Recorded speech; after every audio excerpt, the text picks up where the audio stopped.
Bem-vindas, bem-vindos e bem-vindas ao Afrofuturistic TV, queridos afronautas. Muita música e bate-papo sobre o presente e futuro da cultura negra no Brasil e no mundo você vai encontrar aqui. Hoje no nosso programa teremos mais convidados e o nosso bate-papo tem uma pergunta: cultura negra é um negócio sustentável? Além de uma conversa sempre agradável e rica, também teremos as participações musicais da maravilhosa Tula Mello e do Rua 3. E no final do programa tem sempre aquele bloco super especial em que homenageamos músicos no Brasil e no mundo. Fiquem agora com o Rua 3. Uma canção especial para um momento especial. Yeah, yeah. Final de semana com saudade da sua chama. A gente tá longe, mas só penso em você. Ou a gente acerta, ou talvez a gente desanda. Tô me afastando só pra ver se ainda me ama. Sem maldade ela avisou. Cê respondeu, falou, saiu pro rolê. Tava quente igual sempre, várias cremes nós chamando de vida. Vou fazer o que se elas gostam do KG? Pega minha viola e vou cantar pra essa linda. Rua 3. Ô preta californiana, conheceu o morro e fez meu coração de cama. Ô preta californiana, conheceu a Rua 3, não quis voltar pra LA. Pego minha camisa 10 do Santos, tô jogando solto nesse campo. Tipo Bonnie e Clyde, eu e você. Bela tchau, minha love P. Se patoque o rio, fogo no pavio. 3, 2, 1, partiu. Quem me viu mentiu, eles querem ser eu. Da Califa ao Rio. You wanna be my Final girl. de semana com saudade da sua chama. A gente tá longe, mas só penso em você. Ou a gente acerta, ou talvez a gente desanda. Tô me afastando só pra ver.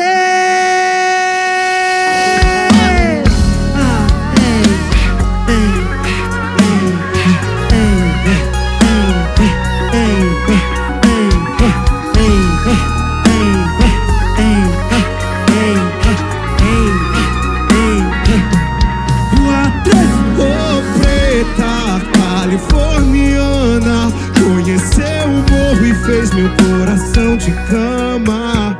Ô preta californiana, conheceu a Rua 3, não quis voltar pra LA. Eu não sei se vou, se fico. Eu não sei se fico, se vou. Eu só sei que cê rouba minha brisa. Gonna be my girl, gonna be my girl. Eu não sei se vou, se fico. Eu não sei se fico, se vou. Eu só sei que cê rouba minha brisa. Gonna be my girl, gonna be my girl.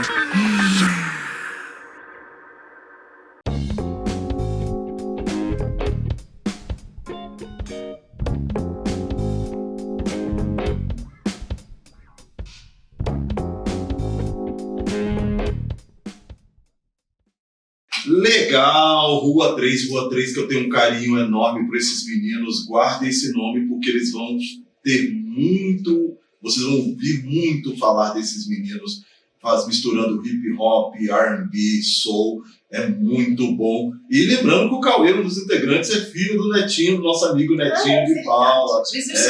Muito legal mesmo o som deles. Lembrando que hoje nós vamos falar sobre cultura e sustentabilidade. Cultura negra é um negócio sustentável? Eu acho que quando a gente pensou esse programa, é importante frisar uma questão que a gente debateu. A gente entende que cultura é um direito de todos, todas e todos e todes. Não necessariamente é um trabalho, não necessariamente é uma profissão. Aliás, a cultura sempre esteve ligado à nossa ancestralidade. A religiosidade negra, a cultura negra, a cultura sempre teve força, musicalidade, sempre teve uma força presente na história, em especial dos afrodescendentes e dos africanos. Mas também faz parte de todos os povos. Em maior ou menor grau, todos os povos de seres humanos têm uma musicalidade que os define, uma língua que os define, um vestuário que os define, uma gastronomia que lhe constrói as suas características. Então, cultura e arte não necessariamente são profissões, mas também se tornou profissão. A Escola de Frankfurt, que é uma universidade importante que estudou cultura e indústria cultural, definiu muito bem as questões de indústria cultural e do que é cultura na sua essência. E a gente quer debater um pouco isso com uma pessoa que tem tudo para falar sobre isso. Isabel tem muita estrada nessa questão. Eu tenho do olhar do gestor. Eu sou formado em administração, trabalho há 35 anos com gestão pública focada em diversidade e a questão de cultura. Sou dirigente da Tony Prado Entretenimento e Ação Cultural, que é uma empresa voltada para a gestão da arte, da cultura e do entretenimento, em especial levando em consideração o recorte da cultura negra. Sim, tenho o prazer de trabalhar com vários artistas, com a Isabel, com a Tula, com a Arapê, com o DJ e com vários e vários outros artistas. Fora o histórico dele, que ele já... O tanto de carreiras que esse homem já, vamos dizer assim, promoveu, né? Que ele já colocou no mundo, assim. Porque não é de hoje que ele está no entretenimento. Vamos colocar assim. Ele teve uma vida pública muito grande. Vamos falar direitinho agora, né? Vamos falar do senhor. Ele teve uma vida pública muito grande durante muito tempo, mas também esteve no entretenimento durante muito tempo. Por isso que eu resgatei ele. Porque ele não queria, não. Contei. Não queria. Eu falei, então eu não vou cantar. Se você não... Sou o gestor da minha carreira, eu não canto. Então, por isso nós estamos aqui. Ele é altamente capacitado para falar desse assunto.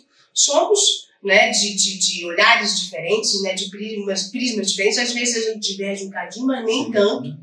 Nem tanto. Por isso que a gente está aqui fazendo juntos. Toda anonimidade é burra, né? Exatamente. Diversidade é sempre importante. A diversidade faz parte do mundo. Quando a gente coloca isso como regra, vamos colocar assim, né? O normal é ter diversidade. Não é normal ser homogêneo. Nunca foi.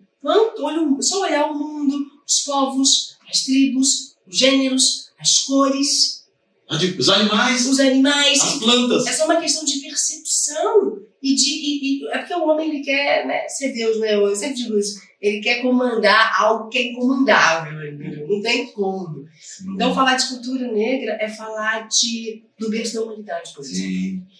Da riqueza da humanidade, da riqueza que a população negra propiciou para o planeta, gerando uma série de variações desde os Estados Unidos com o soul, com o jazz, com o blues, com o R&B, no Brasil também com o samba, com o chorinho, né, com o tambor de crioula, com tanta diversidade que a gente propiciou. E eu quero conversar um pouco com a Isabel para a gente um pouquinho refletir sobre, Bel, a partir da cultura, é possível gerar renda, é possível construir ascensão social, é possível empoderar a população negra a partir de estruturas culturais sustentáveis?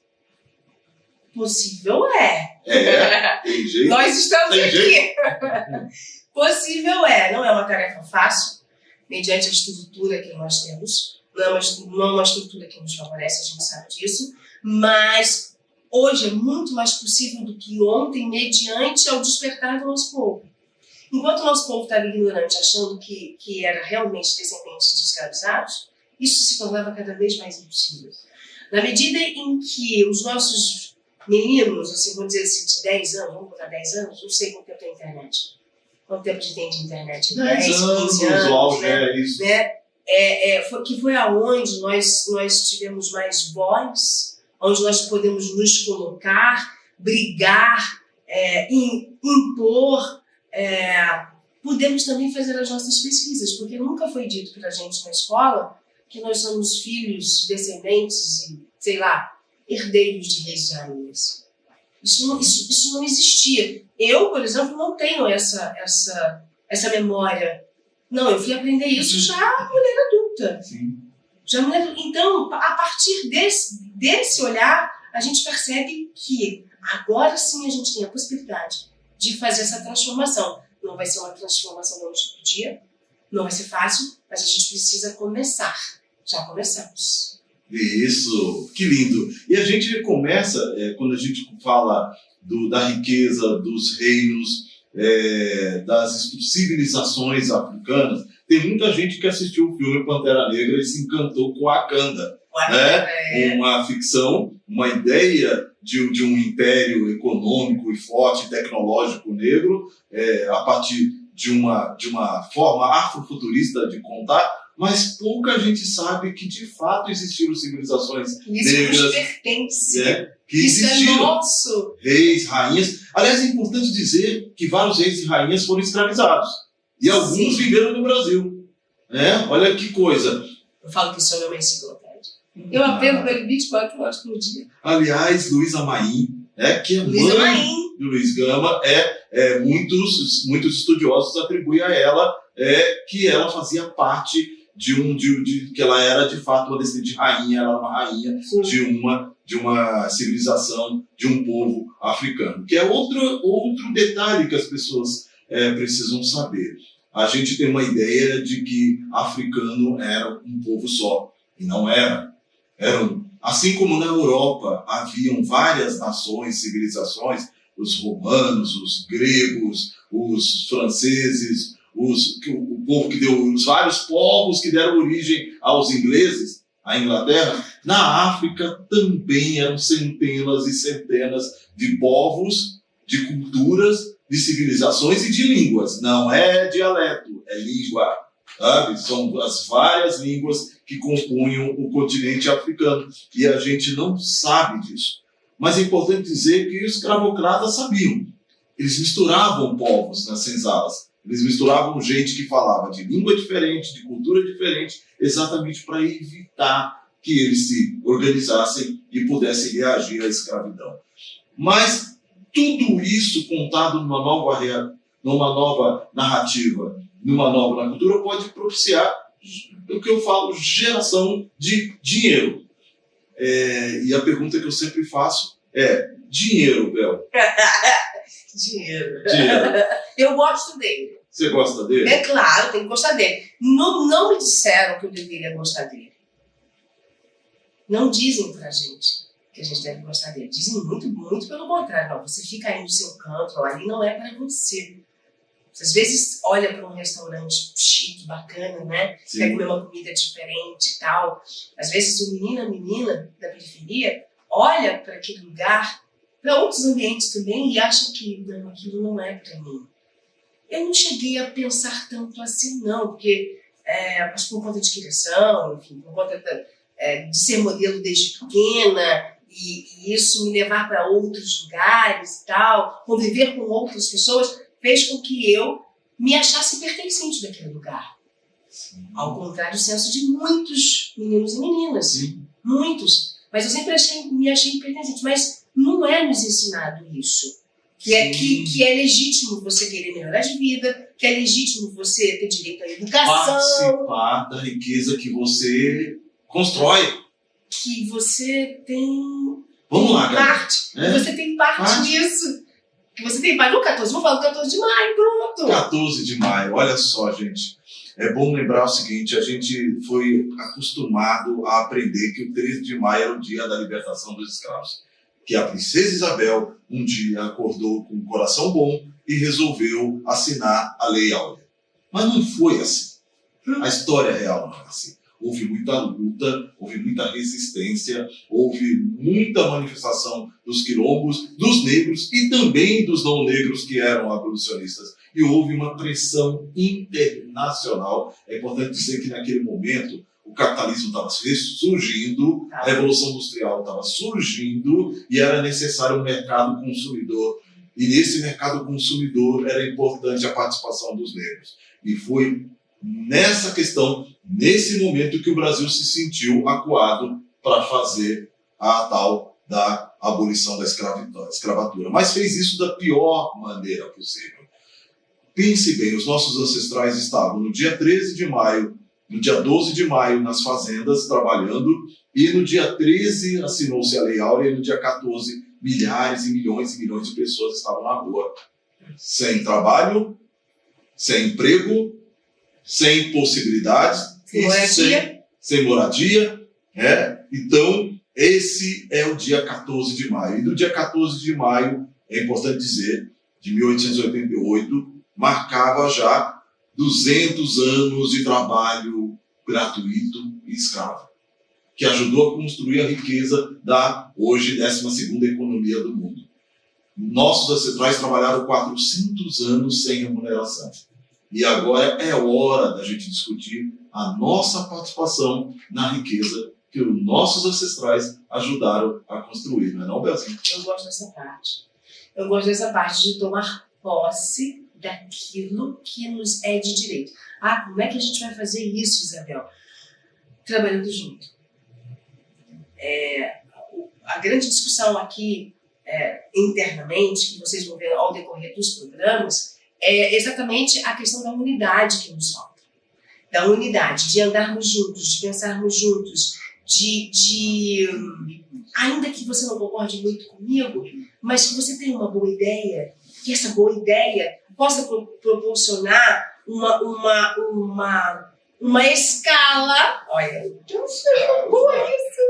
uma boa produção de escala, seja lá onde for o seu empreendimento, onde você seja empreendedor, não sei, mas aonde a gente possa fazer isso, e aí sim a gente vai ver a transformação. Enquanto nós não formos os dominadores do dinheiro, enquanto a gente não sentar na cadeira e tomar decisões e assinar papéis, vai ficar muito difícil de nós ocuparmos nosso lugar devido.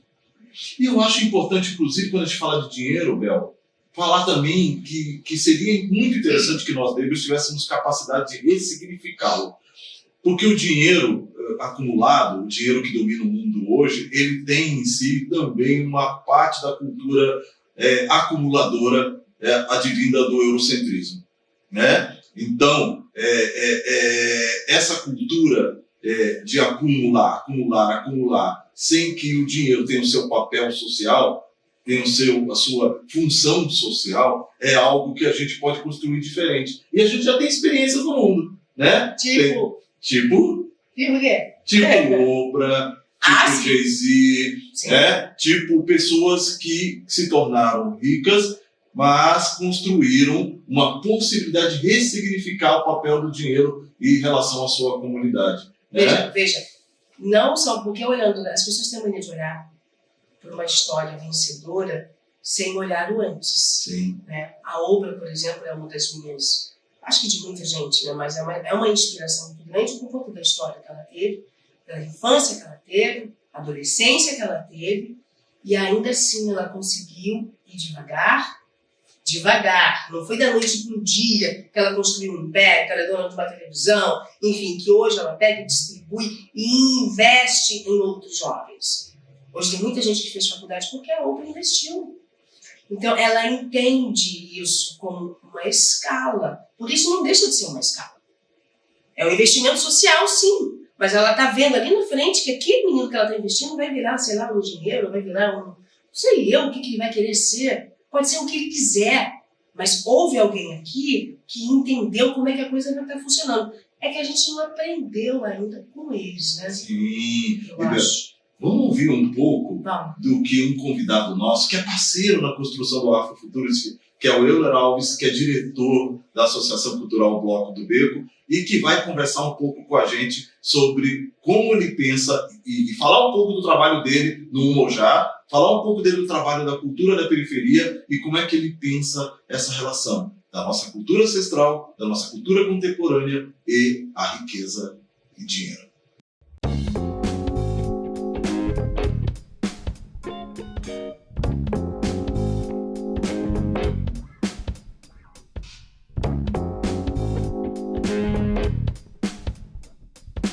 Pois é, Bel, pois é. E um exemplo Bel, daquilo que a gente estava falando, de sustentabilidade, de profissionalização, de profissionalismo da cultura na periferia e levando em consideração também aspectos tão importantes como recuperação da nossa ancestralidade, e nesse caso da ancestralidade negra, e entendendo o meio contemporâneo e de uma metrópole como a periferia de São Paulo. Tem um trabalho belíssimo, que é o trabalho do pessoal do Umojá, que a gente teve a oportunidade de ver nos nossos programas, o trabalho lindo e belo da Umojá, que é parte de um projeto de uma associação lá na Zona Sul de São Paulo, que eu adoro, sou amigo deles há tantos anos, que é a Associação Cultural Bloco do Beco. E eu tenho a honra de conversar agora com esse rapaz bonito, inteligente, talentoso, batalhador, que é o Euler Alves. Nunca mais eu vou te elogiar tanto, hein, Euler? Seja bem-vindo, meu querido. Obrigado por participar do nosso Afrofuturistic. E Euler, seja bem-vindo, Euler. Muito obrigado por você ser generoso e dar um pouco do tempo do seu conhecimento com a gente. Bem-vindo, viu? Obrigado, Toninho. Prazer.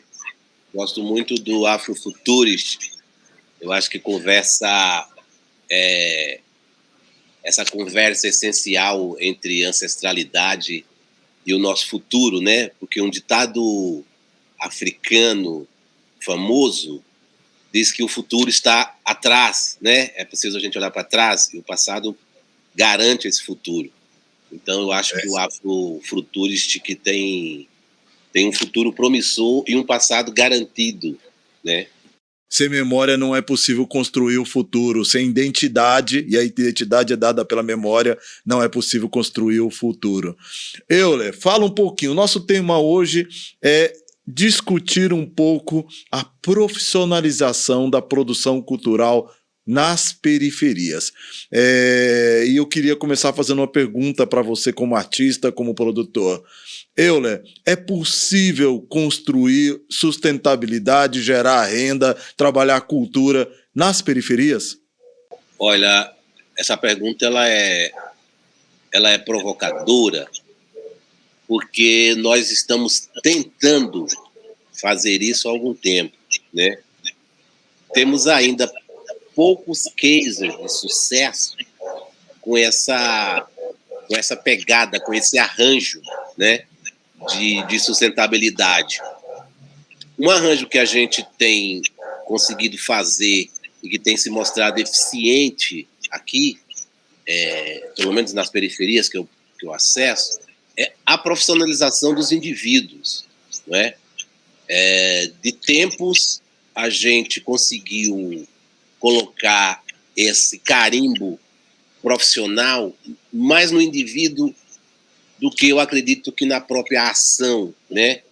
A gente sofre ainda um pouco com o distanciamento e com esse apartado que a gente chama aqui da ponte para lá, né? Mas eu acho que a profissionalização dos indivíduos tem gerado um crédito e uma credibilidade nas ações que esse indivíduo promove, né?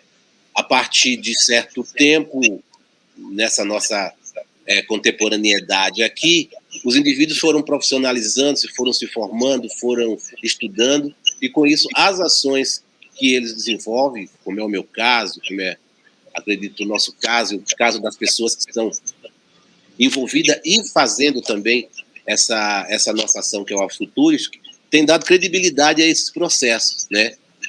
Não necessariamente que essa ação seja autossustentável, né?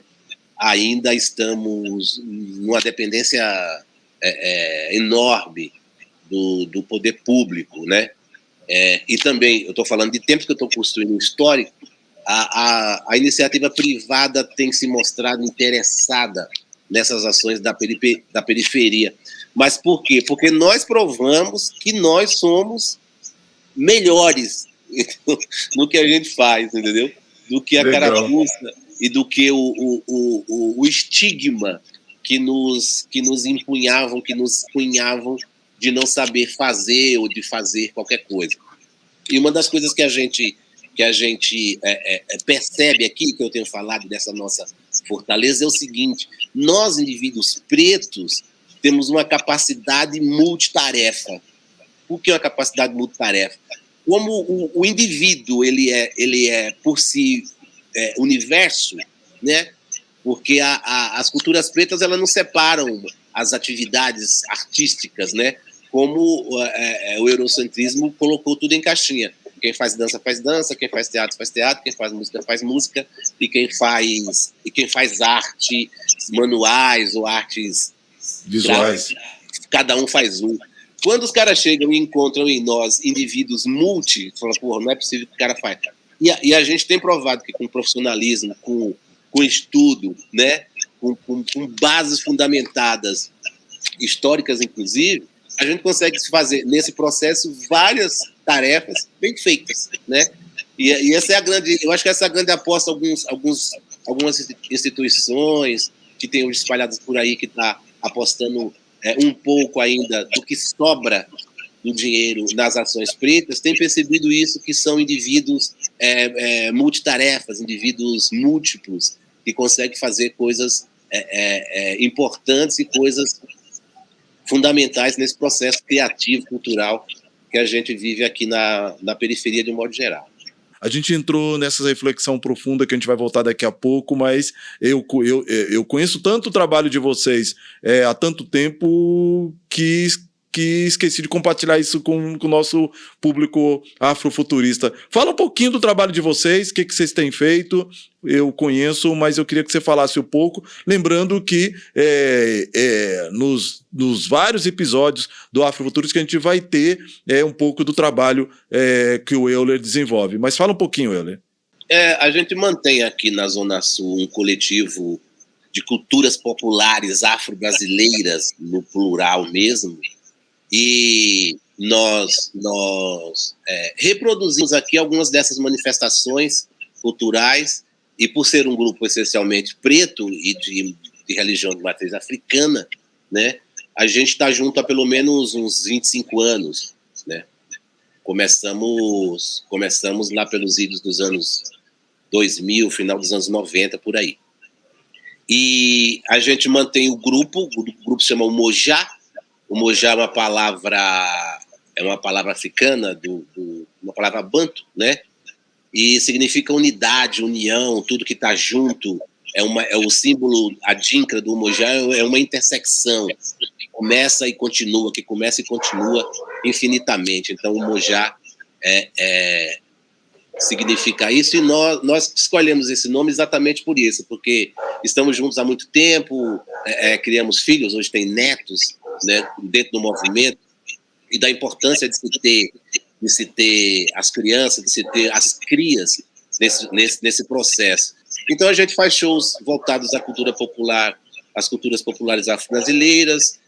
Nesse meio tempo também, as pessoas que compõem o Mojá foram sendo formadas academicamente nas faculdades e universidades que nós podemos acessar, né? E hoje a gente faz palestra, faz curso da oficina, né? Faz os shows, tem um espaço para estudo, uma casa onde a gente guarda as coisas, recebemos pessoas de fora, a casa também é um co-work, e tocamos um projeto importante na cidade há 10 anos, chamado Noite dos Tambores, que a gente junta tambores de várias matizes como representação da formação musical nossa, da formação musical brasileira.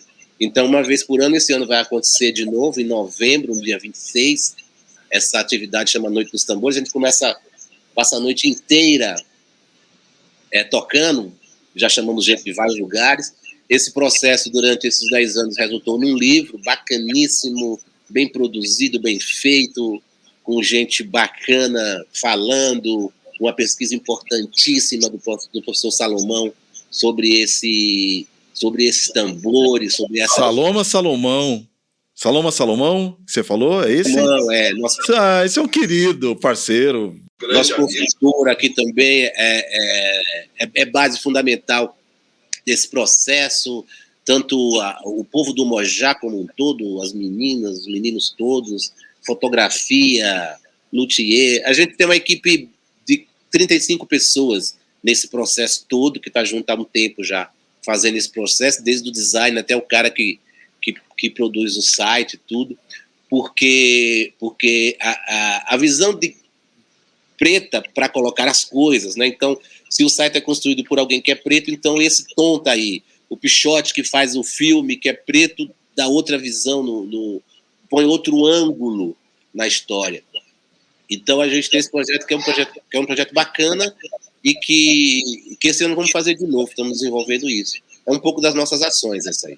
Ô Euler, quando eu falei em sustentabilidade, você me chamou a atenção para uma questão que é um debate tão interessante.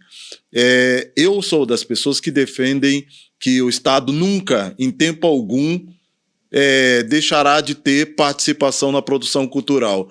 Eu cito exemplo para algumas pessoas, e esse é um debate tão atual no Brasil hoje, eu digo o seguinte, as pessoas não sabem que Robocop, que é um filme...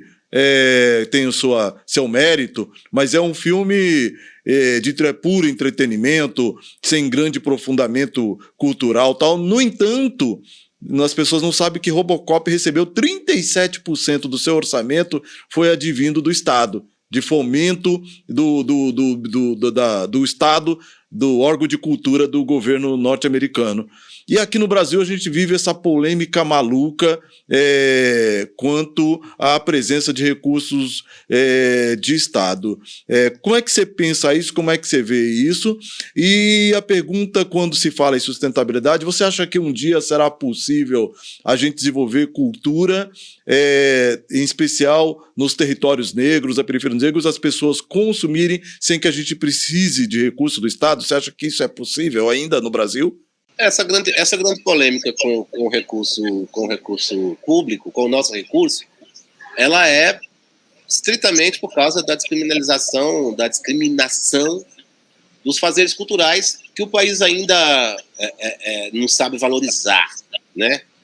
As potências culturais que a gente tem. Mas eu acho que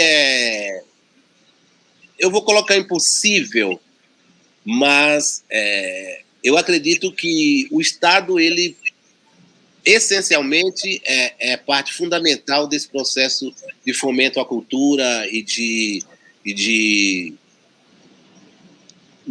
recurso, de fomento e de instigar a cultura, de promover a cultura, né? Sem o Estado a gente consegue fazer pouca coisa, mesmo porque os indivíduos institucionais privados, quando ele coloca algum recurso nessas ações ou nesses projetos culturais, de algum jeito ele tira ou do imposto ou de algum recurso que ele pagaria para o Estado. Ô Euler, deixa eu te provocar mais nisso, e provocando você, eu estou provocando a nossa audiência e estou provocando o Brasil, perguntando sobre isso. Eu acho que o Brasil entrou numa falsa polêmica, numa discussão maluca, porque é o seguinte, o Estado está presente, o Estado brasileiro, quando eu falo União, Estados e municípios, está presente em várias áreas da economia brasileira. O Estado interfere no mercado financeiro, o Estado salva bancos, quando os bancos têm dificuldade financeira, o Estado apoia a indústria, o Estado dá dinheiro para a indústria, dá incentivo fiscal para a indústria, o Estado apoia a agricultura. O Brasil não teria essa capacidade pujante de agricultura, seja no agrobusiness ou seja na agricultura familiar. O Estado está presente em vários setores da economia brasileira. E o engraçado é que quando o Estado está presente na cultura, e aí eu separo duas coisas, a cultura como um direito e parte da formação da identidade do povo brasileiro. Então, o Estado tem que fomentar a defesa do patrimônio material e imaterial da cultura brasileira. Mas o Estado também, eu não vejo problema quando o Estado apoia manifestações culturais da indústria cultural. Né? Tem sempre uma polêmica de dizer assim, não, mas nós temos que apoiar artistas que não estejam no mercado. Mas a gente não apoia a fabricação de geladeira? A gente não apoia com incentivo fiscal a fabricação de carro?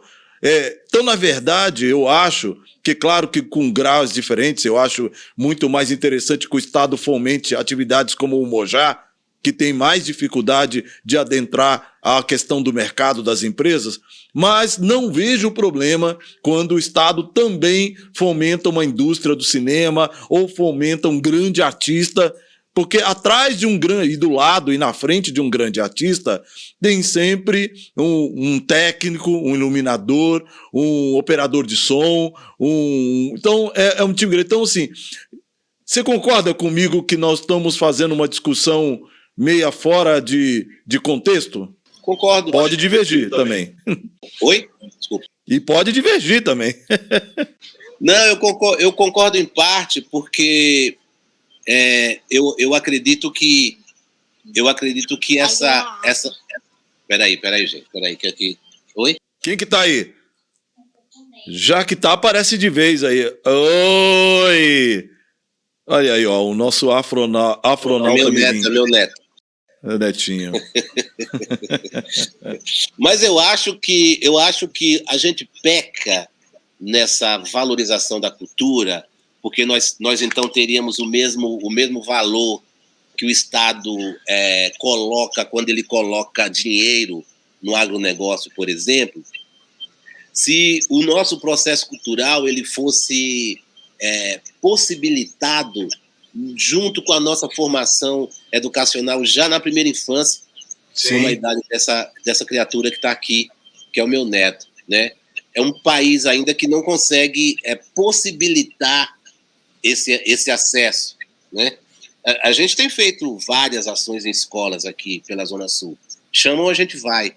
E por centenas de vezes a gente fez de graça, porque a gente acredita que essa formação básica do acesso à cultura e às possibilidades culturais que o país tem, nos valorizará, ou, no meu caso passado, valorizaria para um futuro próximo, precisar dizer, não, aquela ação é importante, a gente precisa mantê-la, né? Por que os caras acabam com o Ministério da Cultura, né? E não acabam com o Ministério da Saúde?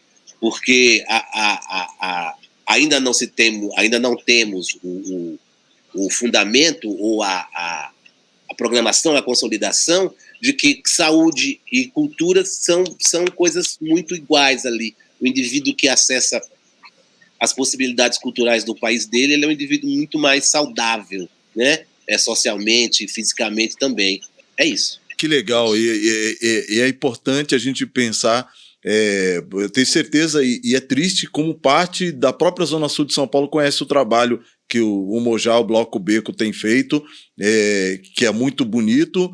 E você falou da Noite dos Tambores e não falou onde acontece. Onde que acontece? Há quanto tempo acontece? E onde acontece? Euler, fala um pouquinho. Esse processo da Noite dos Tambores ele é parte dessa importância educacional, cultural, né? Porque a educação e a cultura, as coisas não estão separadas, saúde. Como eu disse no começo, os indivíduos, nós somos completos, tudo, né? A religião de matriz africana acredita nisso, que os universos, tudo se consolida em cada indivíduo, né?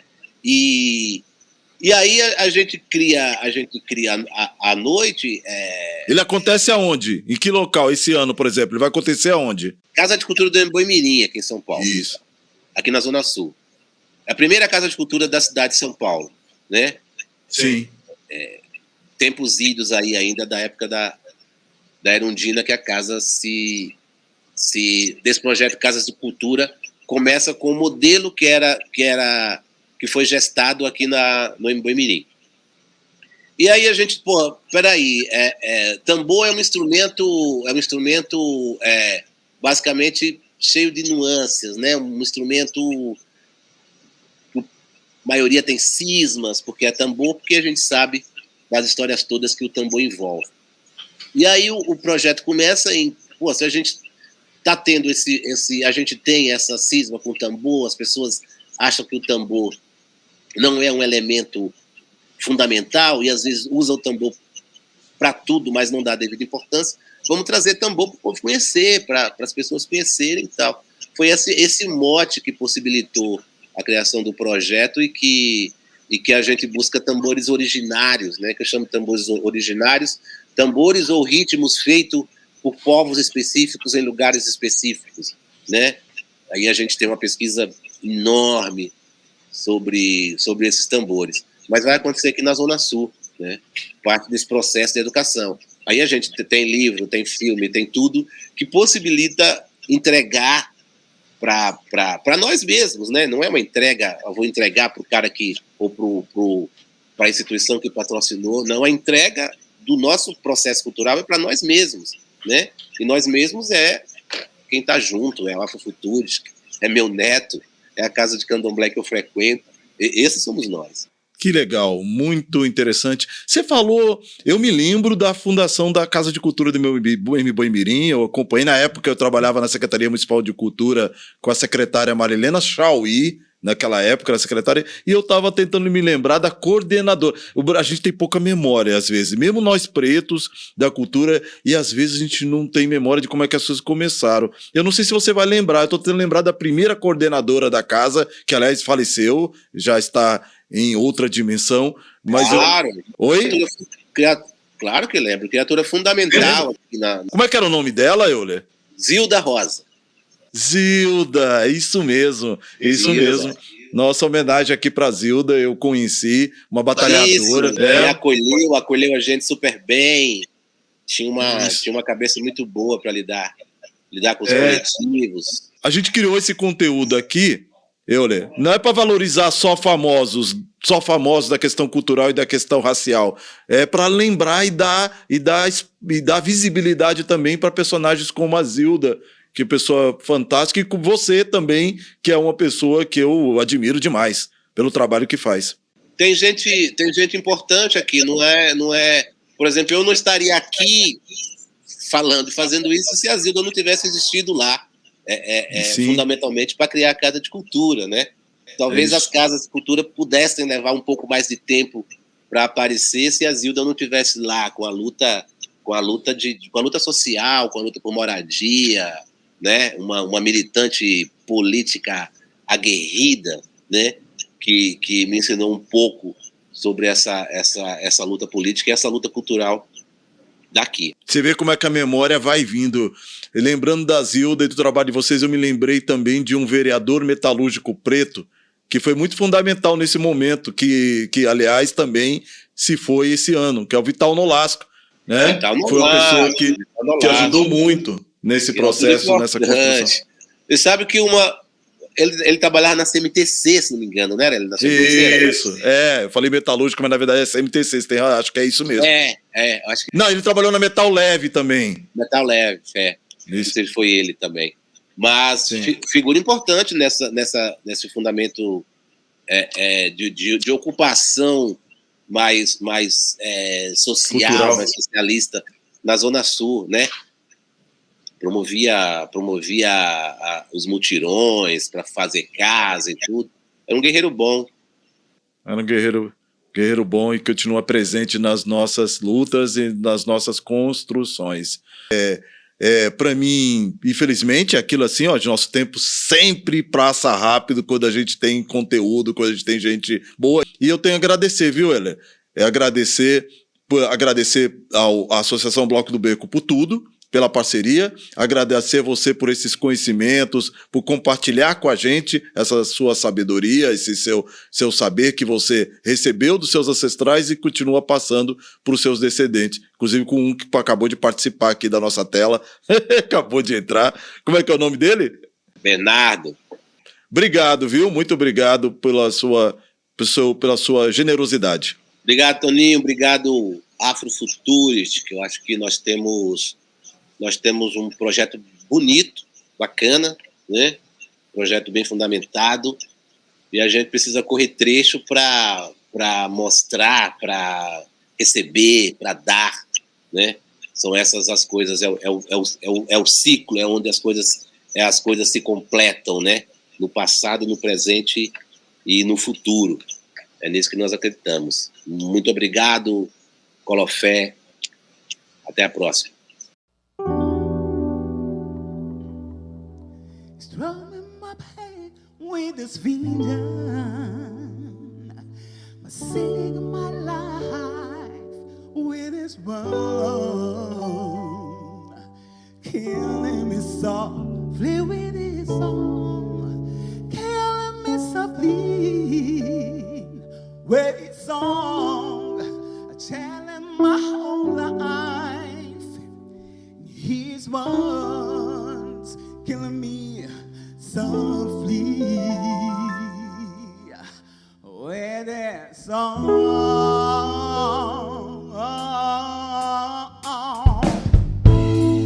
I haven't seen a good song. I haven't had this time, and so I came to see him and let's live for the while. And then he was this young boy, a stranger to my eyes, throwing my head with his vision, singing my life with his song, killing me softly with his song, killing me softly with his song, telling my whole life. He's fun, killing me softly with his song.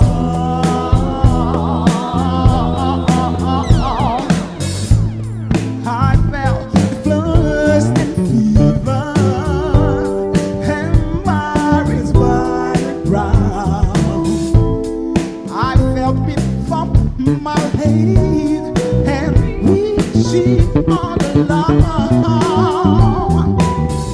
I pray that you will finish, but we just can't ride on. Smoking my head with this vision, singing my life with this song, killing me softly with his song, killing me softly with his song, telling my whole life. He's fun, killing me softly with his song.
Gente, que legal ouvir a experiência da Associação Bloco do Beco, do Umojá, desse querido Euler, que é nosso parceiro, inclusive, na construção aqui do Afrofuturistic.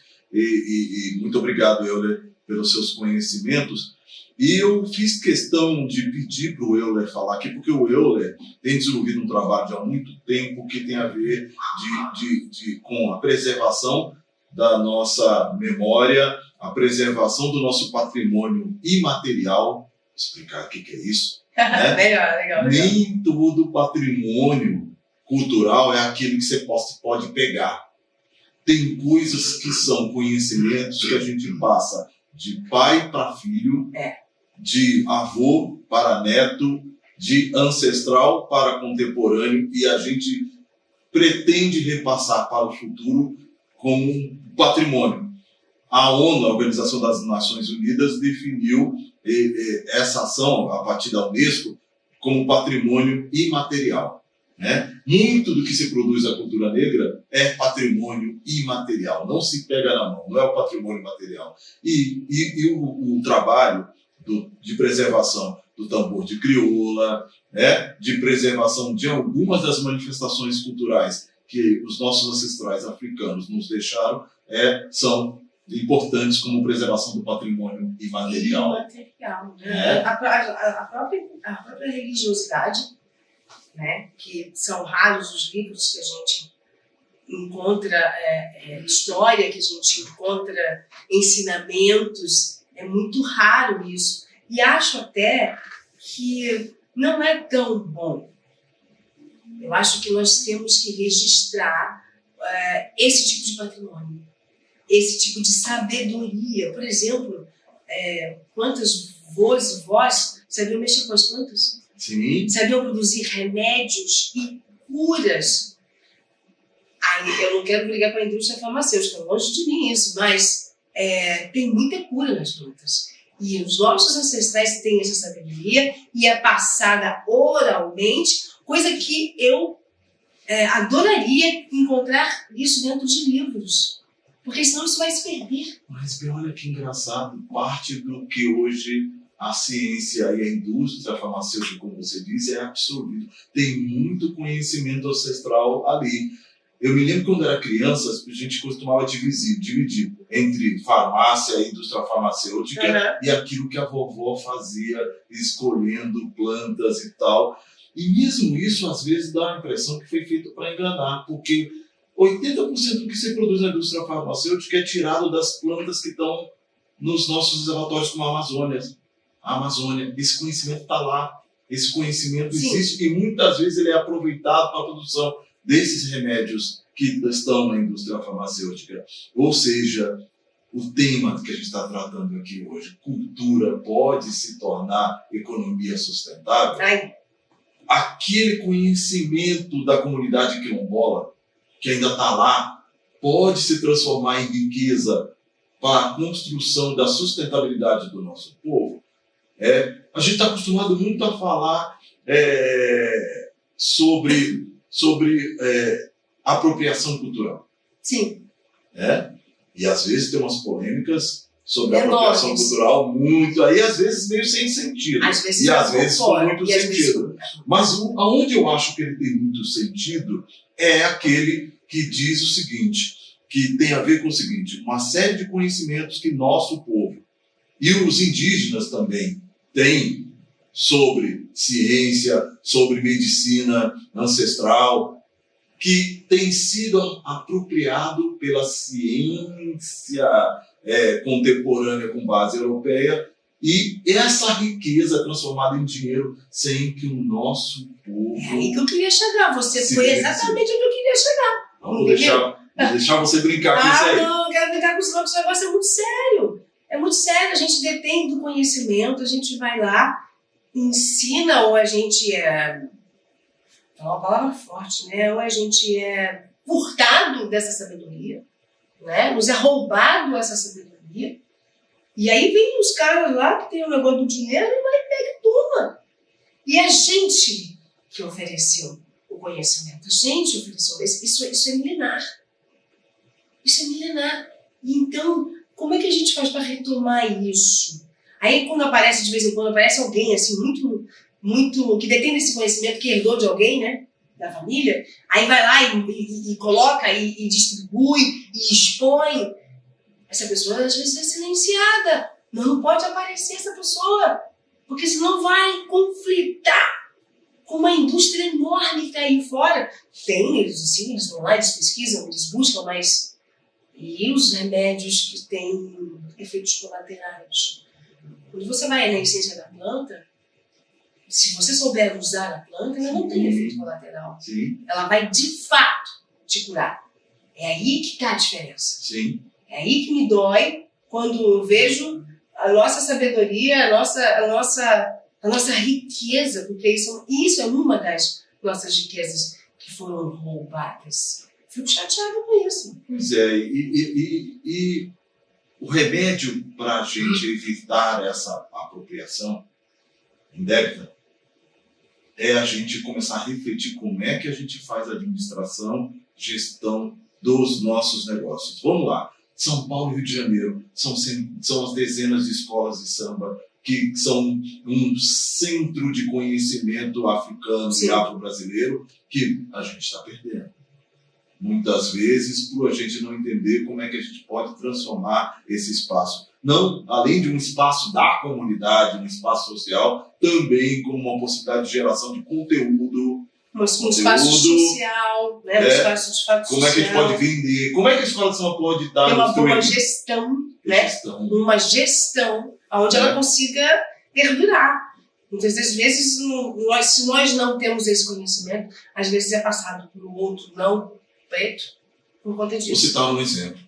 Eu lendo um pouco da história do Cartola, e quem não conhece Cartola, que era uma pessoa fantástica, maravilhosa, que produziu tanto da cultura brasileira, mas não sei se vocês sabem, Cartola, já no auge como compositor, em algum momento foi encontrado lavando carro num estacionamento no Rio de Janeiro.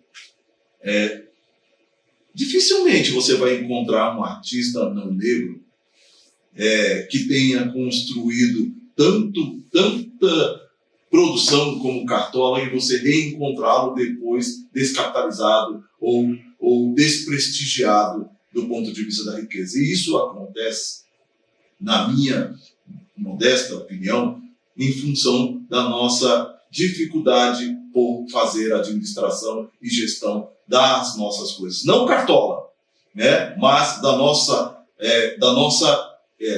estrutura para administrar a riqueza negra. Você sabe por que, Bel, o movimento social negro brasileiro colocou como meta número 1 a educação? O movimento negro brasileiro brigou primeiro por cotas na educação. Por quê? Porque a gente precisava formar uma série de especialistas na universidade negros para poder começar a fazer a gestão da parte da riqueza que o povo preto sempre produziu. É para isso que existe cotas. Agora ficou bem mais claro para mim, até mesmo para mim. Eu acho que a gente tem que ser realista e até humilde mesmo e dizer, olha, isso aqui eu não entendo muito. Isso aqui eu não consegui refletir sobre. Eu vou falar, mestre, agora, sabedoria em pessoa. Cotas ainda é uma discussão. Ainda é um Mas debate. quando a gente pega a história, quando a gente entende a história, aí a gente entende o porquê das cotas. A gente for parar para pensar crua e friamente. Mas e o meu mérito? Eu fui lá, eu estudei, né? Passei horas estudando e tal. Quer dizer que eu não tenho mérito? Quer dizer que ele, só pelo fato de ser preto? Preciso entender um pouco a questão dos privilégios. Dos privilégios. Você entender o seguinte, nesse momento, a gente tem feito uma discriminação positiva, que é assim que se chama na política de cotas, que é criar uma reserva para que algumas pessoas desprovidas de privilégios, que não são só os negros, Sim. negros, indígenas e pobres, desprovidos desse privilégio, possam também adentrar a universidade. Mas e a meritocracia? A meritocracia, gente, é importante entender que ela é importante. Nós queremos construir um Brasil onde a questão da meritocracia é importante, mas nós não podemos destituí-la da questão do privilégio. Muita gente no Brasil já nasceu com a sua situação financeira praticamente resolvida, estável. Você não pode comparar filhos e netos de escravizados com pessoas que tiveram todas as condições e estruturas para estudar, acesso à saúde, educação, escola, alimentação, moradia. Isso, no Brasil, historicamente se constituiu em um privilégio.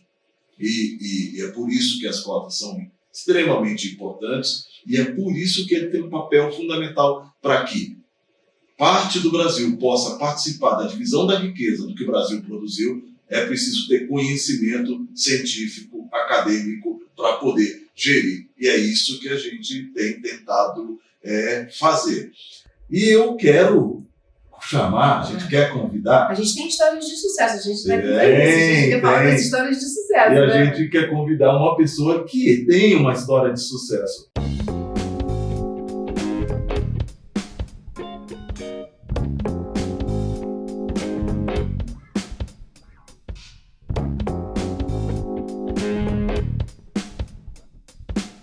Salve, Fiote, é uma honra enorme, um prazer imenso poder contar com você em função do teu trabalho, do trabalho que você desenvolve, da qual nós todos aqui somos fãs.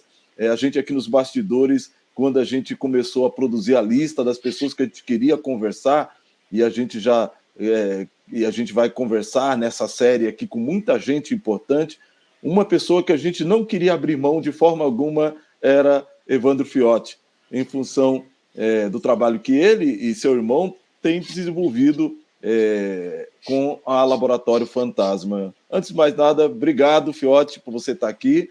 E eu queria já começar te perguntando o seguinte: o que é Laboratório Fantasma? O que é a Lab Fantasma? Salve, salve, Tony. Prazer enorme estar aqui com você mais uma vez, meu irmão.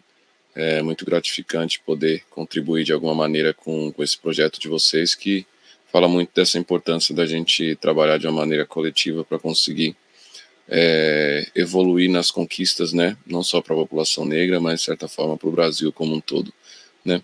Bom, a Lab Fantasma nasceu como um coletivo de amantes da cultura hip hop, né?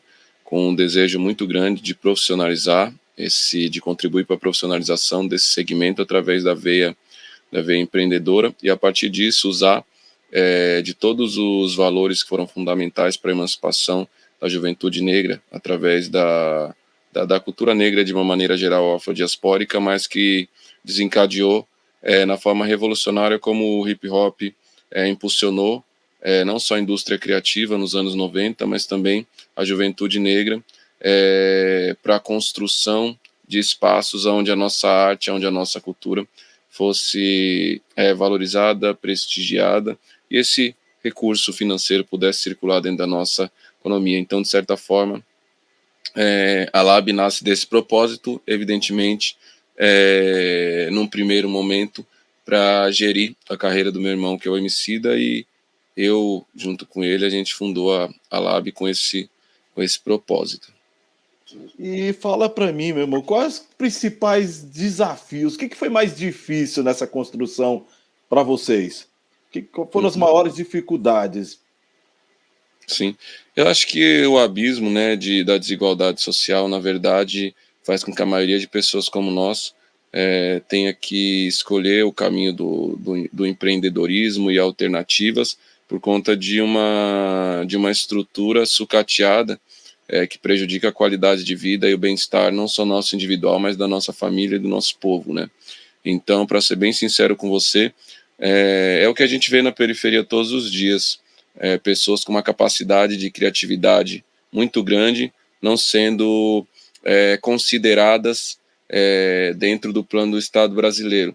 Então, a gente é uma família que veio disso. Então, isso vem sendo reproduzido geração após geração da minha família, né? A minha avó já era, de certa forma, uma mulher empreendedora, porque montava barraca na feira, trabalhava com costura também. Então, de certa forma, foi uma alternativa de tentar se formalizar para gerar uma renda, né? Minha mãe também, da mesma maneira, a gente cresceu nesse ambiente, mas essa visão da consciência racial dentro de casa veio muito a partir do meu irmão, porque a gente perdeu o pai muito cedo. Meu pai deixou um pouco desse legado, mas meu irmão, como um indivíduo mais velho assim da casa, junto com as minhas irmãs, também foi a figura que se conectou mais forte com a cultura negra, com a cultura do soul, da funk, do rap. Isso fez ele formar essa consciência muito grande. A partir disso, e com o crescimento da cultura hip hop e do rap brasileiro nos anos 90, com a contundência do discurso social e político, a gente passou a sentir representado e parte dessa luta também se vê representado através dessa luta. E eu acredito que a partir disso já nasceram as primeiras fagulhas do que poderia vir a ser a Lab, mas muito nesse lugar do desejo mesmo, e não da possibilidade, porque para a gente que vem da quebrada é muito difícil você ter tempo e de certa forma se ver realizando um sonho de fato, né? A gente é condicionado para ser massa de manobra dentro dessa sociedade. Então, de certa forma, a gente resolve empreender em 2009, porque meu irmão já era um dos maiores MCs de freestyle do país, ganhado milhares, centenas, na verdade, de batalhas de MCs e ser relevante nesse segmento, né? Então eu digo que sempre a Lab uniu uma série de fatores, assim, né? De certa forma, a educação, a criação que a gente recebeu dentro de casa da minha mãe, que, de certa forma, uma mulher negra no Brasil nos anos 90, a sua estratégia era conseguir manter a sua família e o seu núcleo familiar vivo, de certa forma, com todas as opressões que a gente tem, a violência não só do Estado, que se traduz muito na periferia através do genocídio e da violência policial, de certa forma. Então, a partir disso, através também do nosso empenho de correr atrás, de fazer jus à trajetória da nossa família e do nosso povo, de estudar, de aproveitar as oportunidades que minha mãe estava dando e também as próprias oportunidades que a rua mesmo estava nos dando, entendeu? Para não se perder. E a partir disso, criar um pouco, eu diria, de um inconformismo, mas do ponto de vista de não compreender como o Estado brasileiro não valorizava a nossa própria criatividade, né? E dessa forma, o meu irmão já era um artista muito respeitado, e foi quando eu, nessa época eu ainda trabalhava no McDonald's, resolvi sair do McDonald's para, junto com ele, conseguir empreender nesse sonho, nessa luta, porque era muito notório que dentro da indústria fonográfica tradicional não existiria espaço naquele momento, como poucas vezes teve modelos de negócio antes voltado para a cultura hip hop e para o rap dentro desses meios tradicionais que reproduzem muito desse racismo estrutural. Então, de certa forma, mesmo sem conseguir dar nome àquela altura, a nossa intuição, a nossa espiritualidade, os nossos orixás e a nossa capacidade de lidar com isso foi fazendo com que a gente encontrasse o nosso caminho, e todos esses caminhos guiaram para o empreendedorismo, para a autonomia que a gente consegue ter maior na veia empreendedora, para conseguir formar uma organização mais baseada nos nossos valores e assim, de certa forma, conseguir fazer com que a nossa arte ganhe visibilidade, considerando também as denúncias que estão presentes nas letras, nas críticas e na nossa atitude, maneira de ser, que é fundamental e compõe quem a gente é como indivíduo. Muito bom. Deixa eu perguntar uma coisa, Fiote. Uma das maiores queixas e reivindicações dos negros que estão buscando empreender nos mais diversos setores da economia, seja na economia criativa ou seja em outro setor, é a questão do financiamento, né? Uhum. Essa é uma dificuldade enorme. Os bancos brasileiros ainda não se atentaram para a importância de investir em empreendedorismo feito por negros, né? Porque existe o empreendedorismo negro e empreendedorismo feito por negros. Então, como é que vocês lidaram ou não lidaram com essa questão? Como é que você tem enxergado essa questão do financiamento para aqueles que querem seguir o mesmo caminho que vocês? Uhum. Eu acredito muito que isso se dá muito ao fato do racismo não só institucional, mas também estrutural que a gente tem no nosso país. E hoje, uma das coisas que eu tenho mais dito é que a gente precisa refletir muito se são, de fato, todos os lugares que a gente precisa ocupar, porque muitas vezes esses lugares que a gente ocupa, a nossa humanidade está sendo colocada em xeque. Mas eu acredito muito que cada um tem a sua missão e cada um tem a sua trajetória. Então, eu diria que a gente não consegue mudar o sistema econômico que nos rege hoje atualmente. A nossa geração não tem tempo de vida, não tem força suficiente para fazer isso, mas a gente pegou esse punhado da geração que veio, pegou essa missão da geração que veio antes de nós e conseguimos, evidentemente, evoluir a passos largos, mas com um Estado que, na verdade, rouba a nossa humanidade, a nossa dignidade de sobrevivência cotidianamente. Então, o que eu diria é que nos últimos 20 anos a gente viu a ascensão de lideranças e de pessoas negras dentro do mercado de trabalho e dentro da academia, de uma forma, em um volume nunca visto antes na história desse país.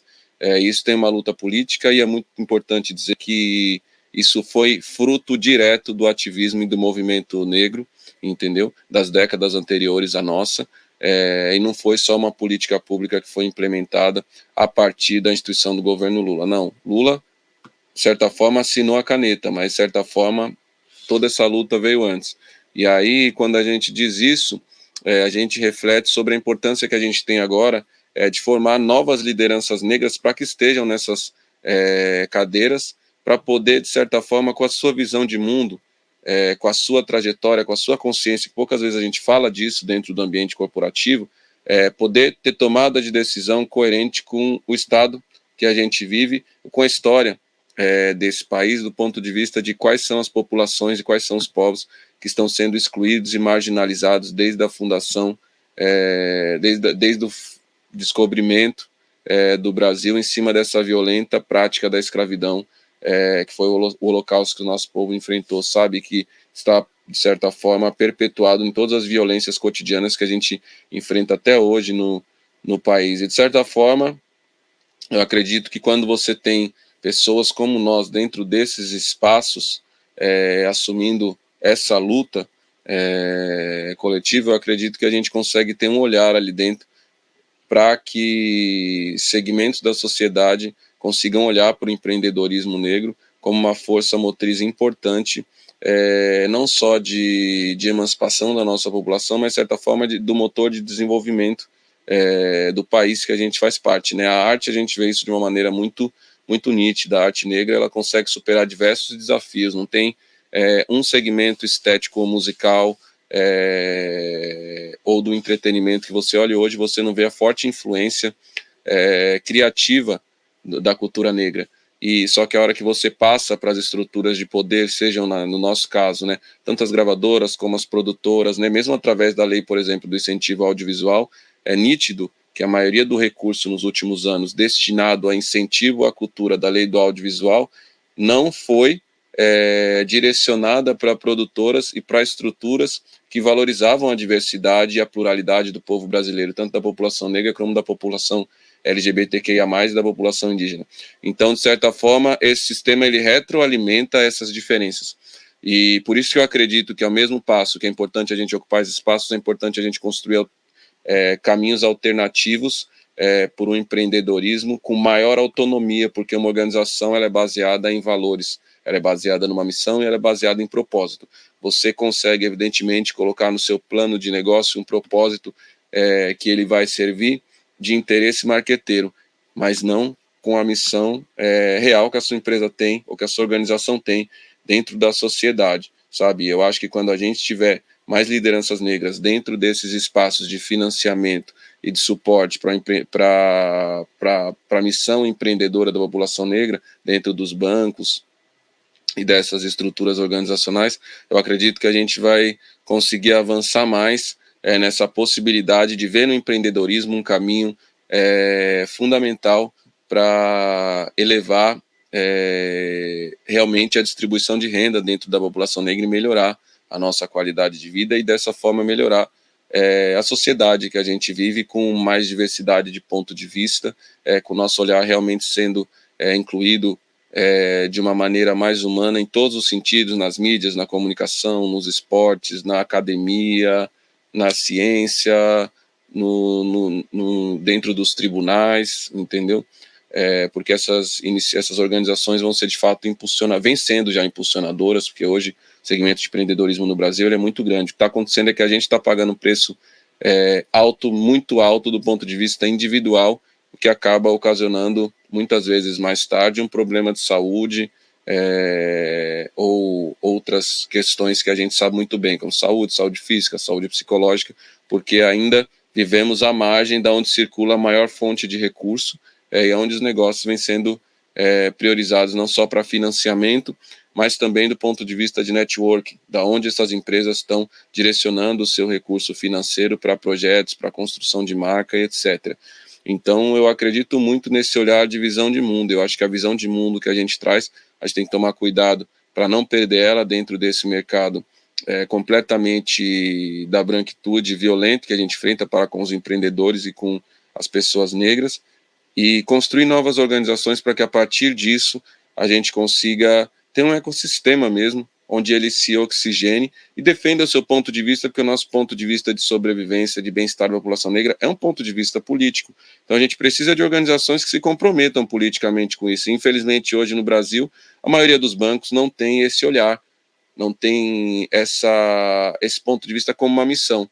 Tem, evidentemente, na sua propaganda de marca, nos comerciais de 30 segundos que a gente vê nos intervalos de televisão, mas a gente não vê isso ser reproduzido para dentro das organizações, seja através da contratação de profissionais negros, seja através do fomento de iniciativas empreendedoras negras e do ponto de vista de, como você disse, também do financiamento e do investimento, para que essa organização tenha independência, fazendo aquilo, né, que o Abdias falava muito, que é a reparação, né?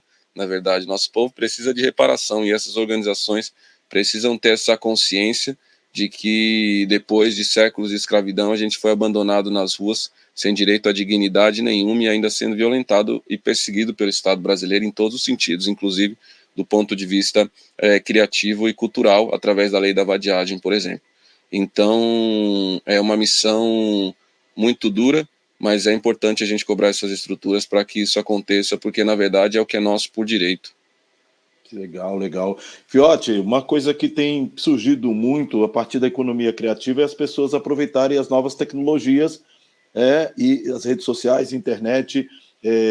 De alguma forma, eu que sou mais velho do que vocês todos, bem mais velho, eu sou da época que a gente tinha que divulgar música em rádio, contratar divulgador, bater porta em porta de rádio, ser humilhado por diretor artístico de rádio, né? Ainda acontece. Ainda acontece, mas em menor grau hoje, Sim. que hoje um artista, vários artistas, e você faz parte de uma geração de artistas de que depende muito menos de rádio do que o meu tempo, do que quando eu fazia gestão de carreira de vários outros artistas, Almir Neto, outras pessoas que eu fazia. Então, o que eu queria perguntar para você é o seguinte: a internet, o algoritmo pode ser uma possibilidade ou é uma armadilha? Como é que nós vamos lidar? Como é que os negros vão lidar com essa tecnologia que parece que vai dominar toda a mídia do próximo século? É uma excelente pergunta, na verdade. Eu acredito que a gente precisa brigar por... A gente está no Brasil nesse momento, na América Latina, a gente está mais uma vez sendo recolonizado pela América e agora também pela Ásia, né? Pelo poder capital dessa disputa geopolítica que a gente tem entre Ásia e América do Norte nesse momento. Partindo desse ponto de vista, eu acho que a gente está vivendo em situações degradantes, porque a gente está com uma liderança no executivo e também dentro do legislativo. A gente não tem lideranças políticas o suficiente para impulsionar a sociedade brasileira no rumo do desenvolvimento e da urgência que o mundo vem pedindo de nós, sabe? Dentro disso vem toda a regulação das novas tecnologias digitais, da revolução digital, da Web 3.0, que Milton Santos já falava, que esse momento que a gente está vendo da globalização terrível já foi alardeado por ele em todos os livros, em todos os objetos de estudo das novas geografias que ele trouxe lá nos anos 70 e nos anos 80, que são essas novas formas de colonização, na verdade. Então, quando eu olho para a inteligência artificial, quando eu olho, evidentemente, para a questão do metaverso, quando eu olho, evidentemente, para a forma como hoje a música é consumida através das plataformas de streaming, para a forma como o conteúdo audiovisual é consumido a partir das plataformas de VOD, como Prime Video, como YouTube, como Netflix, etc., eu vejo um componente que ele retroalimenta essa estrutura racista e essa estrutura excludente, porque, de certa forma, se a maioria da população aqui da nossa realidade do Brasil não mais de metade da população brasileira não tem acesso à internet. Parte dessa população que tem acesso à internet ainda não tem com a melhor qualidade de dados. Ou seja, eu falo aqui hoje com você de um bairro que é um bairro de Santana, que eu sempre tive o sonho de viver, por ser um bairro central, bem localizado, com menos violência do que em outras regiões, mas sempre morei na periferia. Mas a hora que eu volto para onde eu nasci, que é onde a minha mãe mora, a qualidade da internet já não é a mesma, as pessoas já enfrentam um desafio muito grande para conseguir que as empresas de telecomunicação consigam compreender a importância de terem essas ligações para que essa parte da nossa cidade não seja excluída dos acontecimentos. Então, dentro das sociedades que a gente vive assim, a gente ainda não está tecnologicamente preparado para falar de uma internet segura e uma internet popular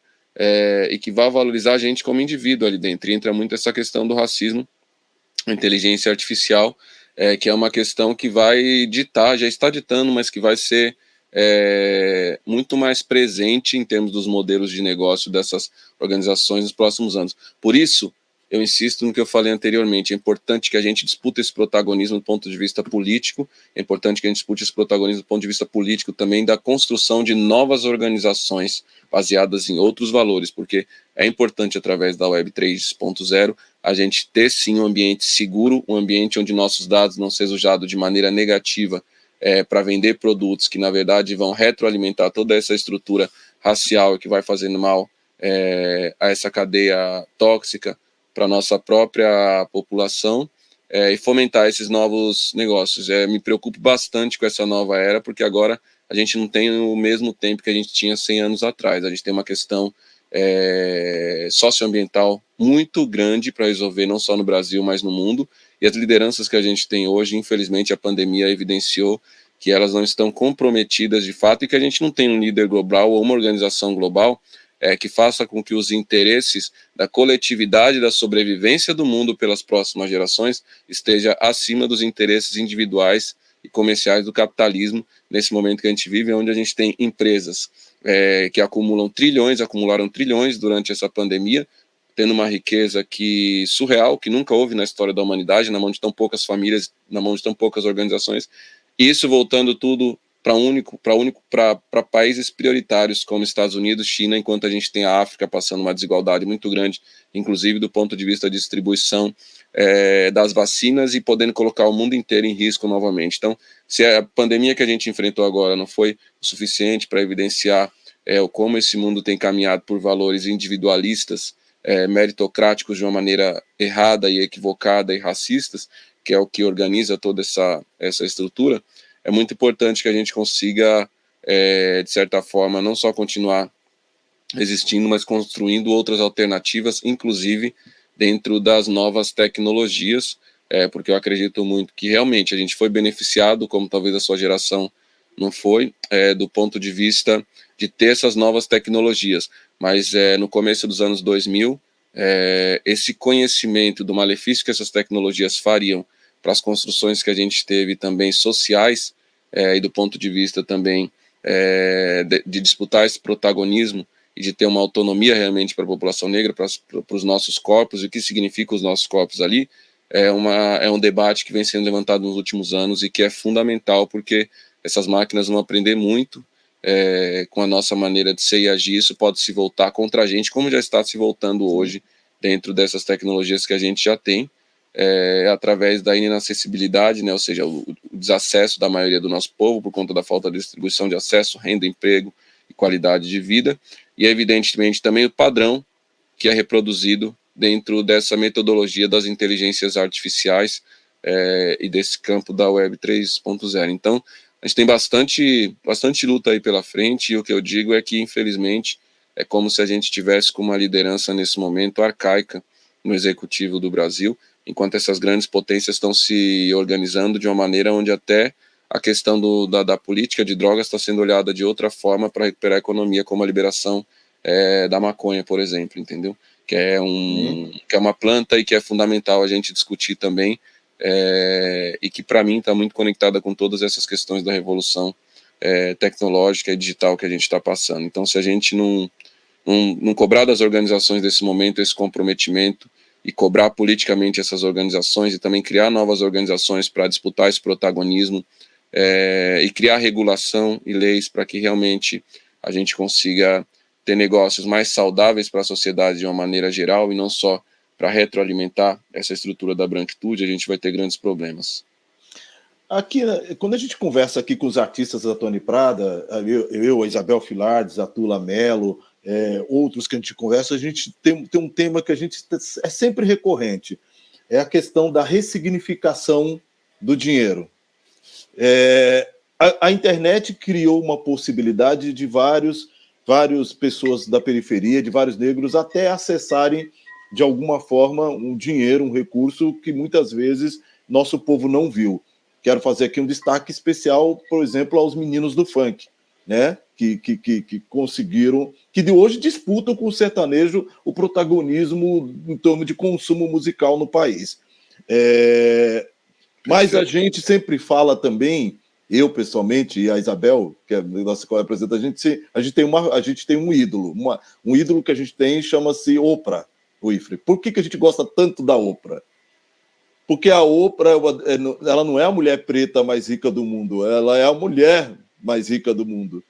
E as atitudes que ela teve, do que significa ressignificar o capital que ela acumulou, no sentido de apoiar a sua comunidade, no sentido de revisitar a sua comunidade, e é muito, muito foda. Simbólico. Acho muito simbólico, legal, sim. né? Tem outros exemplos, o Jay-Z tem dado alguns exemplos, a Beyoncé. Então, assim, é esse o nosso papel, ressignificar o papel de dinheiro, dar papel social para o dinheiro, uma coisa que a branquitude poucas vezes conseguiu fazer? Eu acredito que quanto a gente retroalimentar essa estrutura do ponto de vista único e exclusivamente do capital, e acreditar nessa falácia que nos é vendida de que a meritocracia, de que o nosso individualismo, de que se você quer, você consegue. Não é se você quer, você consegue. A gente é a exceção, infelizmente, que confirma a regra, né? A gente vê na periferia e vê na nossa própria trajetória de vida quantas pessoas conseguiram ascender socialmente através da escolha que fizeram pela sua trajetória profissional, né? Então, como a gente não parte do mesmo lugar, não tem como falar de meritocracia do ponto de vista de que enquanto os branco boy, então de certa forma, desde a infância, tendo investimento em educação, a gente vai para a escola e a nossa educação está sendo sucateada, porque a gente não aprende sobre nós, e isso faz com que a gente, mesmo muitas vezes acessando esses espaços, a gente ainda tem uma educação que não valoriza a nossa individualidade e a trajetória da nossa ancestralidade. Então a gente parte de um lugar de muito, muito retrocesso e muito atraso, que é reconstruído depois através, se você tem a possibilidade, porque muitos não têm, através desse campo simbólico da arte negra, da cultura negra, do entretenimento negro, onde a gente se sente representado por um indivíduo, e a gente, a partir disso, constrói, a partir desse ponto de vista da representatividade, como você falou da Oprah, como a gente falou do Jay-Z e da Beyoncé, esse lugar de entender que, tipo, puta, se esse cara conseguiu, se essa mina conseguiu, eu acho que eu também tenho a capacidade de conseguir. E essa consciência tem que ser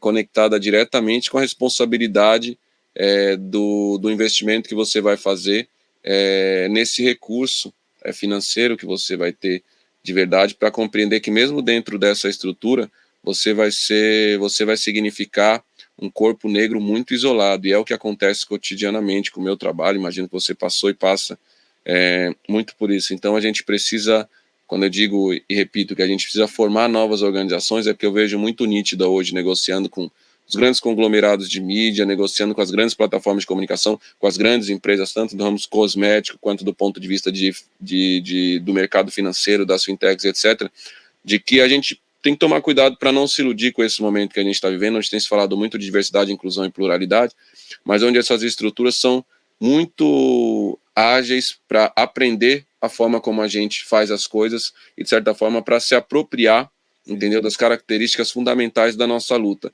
Então é muito importante que a gente contribua para emancipar novas lideranças, construir novas organizações, fazer investimentos em negócios e empreendimentos conectados com a nossa missão política de fomentar cada vez mais esse ecossistema. E aí você trouxe bastante referências internacionais, e eu acho que para mim elas são bastante referências, mas eu acho que a gente tem que olhar sempre, para mim, né, Angela Davis fala, né, raça, classe e gênero, certo?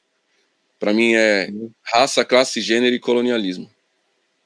porque esses 4 pilares, do ponto de vista de quando a gente começa a enfrentar esse mundo em disputa das populações afrodiaspóricas, a gente se une através da diáspora, mas a gente precisa entender também que existem grupos que são ainda mais desprestigiados dentro da forma como essa organização capitalista se deu. E desse ponto de vista, eu acredito muito que a gente precisa muito fortalecer iniciativas locais também, para que a gente consiga fomentar esse ecossistema, onde o nosso dinheiro, onde o nosso recurso retroalimente a possibilidade de construção de novos mundos baseados em novas filosofias, em novas possibilidades, que isso saia única e exclusivamente do que a gente tem conseguido estudar didaticamente, poucas pessoas ainda, mas que eu acredito muito que essas filosofias são fundamentais, porque a gente consegue construir modelos de negócios mais humanos, respeitando os nossos valores, respeitando a humanidade de todos os seres vivos, inclusive dos animais e das plantas e da natureza, porque nossas antigas civilizações conseguiam fazer isso até chegar esse momento horrível da exploração de outros corpos, né, da exploração dos corpos dos nossos antepassados.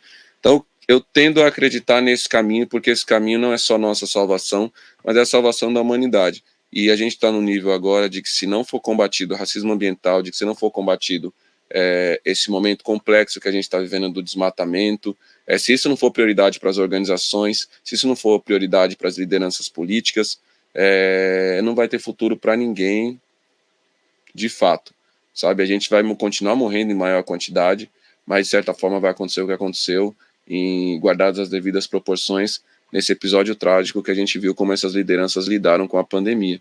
Então, eu acredito muito em iniciativas como essa, e em figuras como a Oprah, como a Beyoncé, como o Jay-Z, mas aqui também no Brasil, como você, como o Dom Filó, como Racionais MCs, entendeu? Como o nosso saudoso Wilson Simonal, que tentou fazer isso de uma maneira muito genial, como Abdias Nascimento, entendeu? Eu acredito muito nesse caminho, que não acho que é o caminho ideal, mas é a única via que a gente tem nesse momento.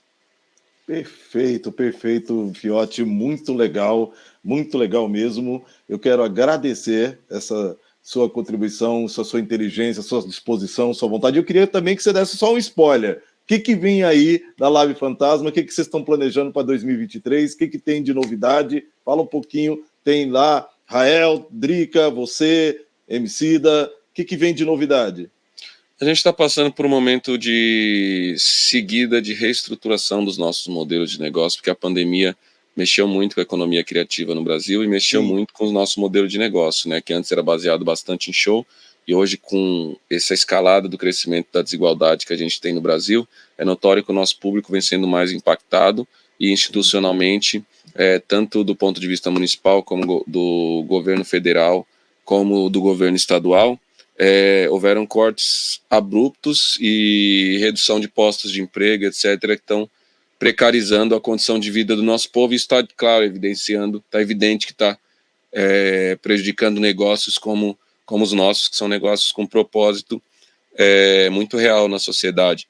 Mas a gente acredita na música como essa forma de extensão da vida, a gente acredita na música como esse elemento fundamental, e acredita na cultura e no entretenimento como esse elemento fundamental para trazer esperança e ânimo para o nosso povo, da mesma maneira que o samba trouxe, que o forró trouxe. Então vão ter lançamentos importantes de discos, lançamentos de projetos audiovisuais também, e algumas iniciativas que a gente tem procurado fomentar também de desenvolvimento e de formação também dentro do segmento que a gente faz parte, para conseguir fazer com que a gente tenha maior profissionalização e consiga também diminuir essa precarização no mercado de trabalho.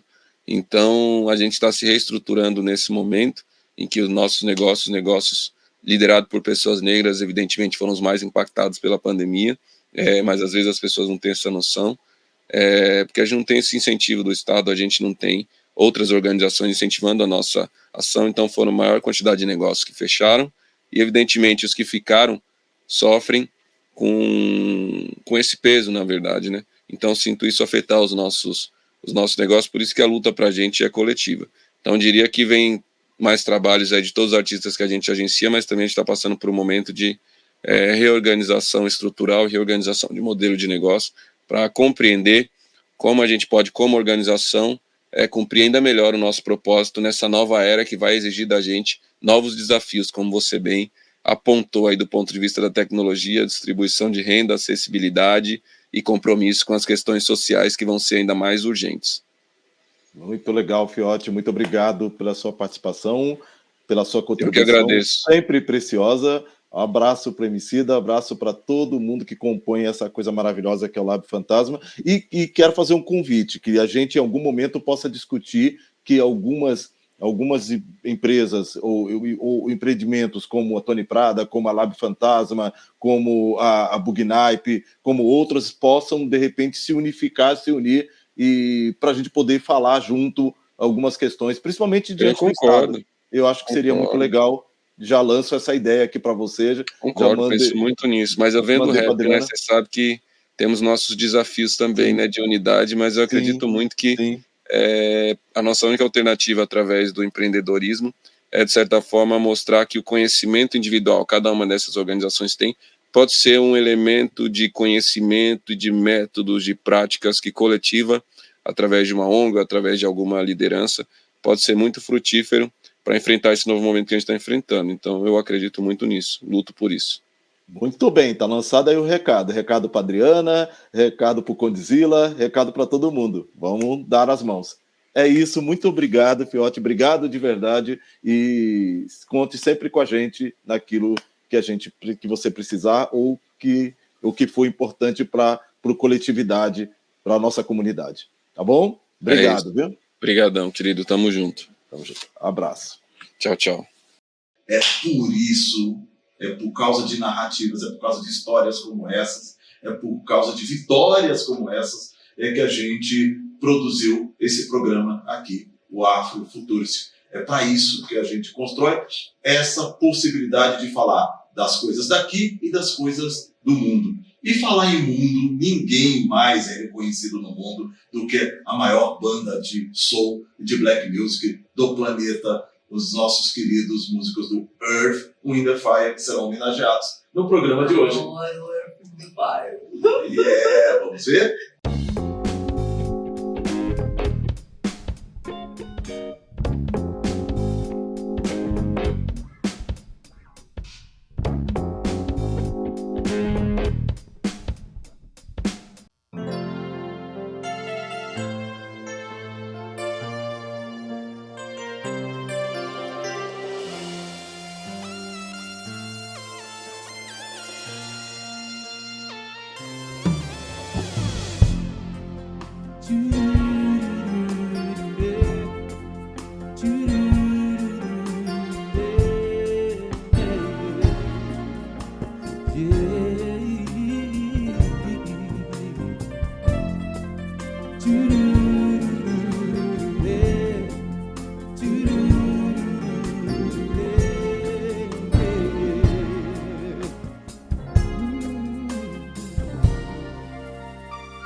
Acabou, Bel. Ah, que coisa, eu odeio quando acaba.